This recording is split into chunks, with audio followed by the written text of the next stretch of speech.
Hey guys, welcome back from holiday break. I'm Ed and I'm going to be talking about writing today. More specifically, I'm going to be talking about holiday content. This is one of those areas where it's really good business to know. Okay? That's just the long and the short of it. Um, we're not going to be looking at religious factors. We're not going to be looking at personal, like, I love Christmas factors. We're going to just strictly be looking at the business of writing holiday content. The reason for that is because I think it's imperative for creators to know what's out there for them. If you've seen my Facebook reel, you know I talked about Mariah Carey's "All I Want for Christmas." If you haven't seen it yet, I'll do a really short synopsis here because it doesn't really it fits my point, but I want to talk about other things too. Um, so All I Want for Christmas was released 25 years ago or something like that. It didn't hit number one until about 4 years ago, and it's hit number one every year since. But here's the thing about the song. Even if it didn't hit number one, it consistently made her money every Christmas and will consistently make her money every Christmas going forward. To this point, she's made around $100 million off of that song. um, And I mean, Mariah Carey obviously has a very deep catalog of songs and all of that. So you get my point. Um, but when I'm focusing in on Christmas, or focusing in on holiday content, and focusing in on writing, you see something like Hallmark. They have built their brand around the holidays. They have built Hallmark movies. That is. They've built their brand around that. Um, they rake in ad revenue like crazy. They start their movies in late October or early November because they make so much money. There are production companies whose sole purpose is to make movies for Hallmark Christmas, and they just make a ton of money doing it. So, as a writer, if you have an idea for a holiday story, do it. You know, All I Want for Christmas Is You is obviously very targeted towards Christmas. But if you look at the Hallmark movies, a lot of them just take place around Christmas. Christmas is not the central theme. And that's something that you can do. You can make something a Christmas story without making it a Christmas story or whatever holiday. It just has to fit in there somewhere, right?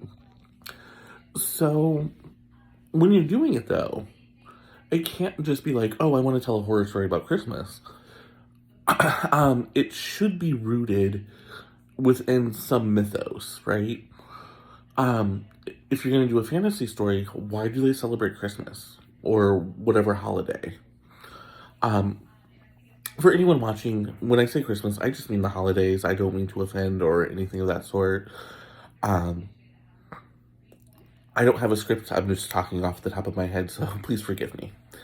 Anyways, when we are talking about, making these sort of stories, when we're talking about pushing forward like this, I think it's really, really important to think about, like I was saying in the fantasy story, if you're telling a fantasy Christmas story, why is it fantasy or why is it Christmas or Christmas-esque or whatever? Um, and one of the things I've noticed here is this doesn't generally work for Valentine's Day. It doesn't really work for 4th of July or any of the summer holidays. Um, Even Thanksgiving is iffy. Now, you can do a horror story for Halloween and it works really well. It just seems like the Hanukkah, Kwanzaa, Christmas holidays, they really resonate with people.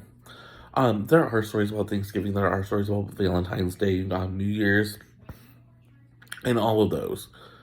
I just don't think that they resonate as well. Um, but if you do think that they resonate well, more power to you. And you could be finding a niche where you're gonna excel. um, With the holiday stories that I'm talking about, though, the Christmas, the Hanukkah, the Kwanzaa, one of the things is it has to be a soft story. um, a romance, almost a cozy romance where you know they're going to end up together. You just want to go on the journey with these characters. Again, think of these Hallmark movies. We all know the formula by now. And we also know that they're going to end up together. But they keep making them and they keep getting really good ratings. They're doing such a great job with them that Netflix, CBS, I believe Fox is getting in on it. All of these other networks are trying to crowd in and grab their share of the money. When we look at the books, there are books that return to the bestseller list every year around this time. Um, Mostly by Debbie McComber because she does it right. She writes the formula. She gives the audience what they want. Now, that's not to say like if you like I'm a genre hopper. I think everyone knows that. But if you're very targeted towards sci-fi, you're probably not going to get the same response. Um, Debbie McComber is known as a romance author already, so she probably gets a little bit more leeway. Um, but if you want to try it, there's no reason for you not to try it. Even if you use a pen name and you're like, oh, this isn't gonna do anything, I'll try it. I'll put it out there and see what happens. Stranger things have happened. Thank you for watching, and until next time, right on.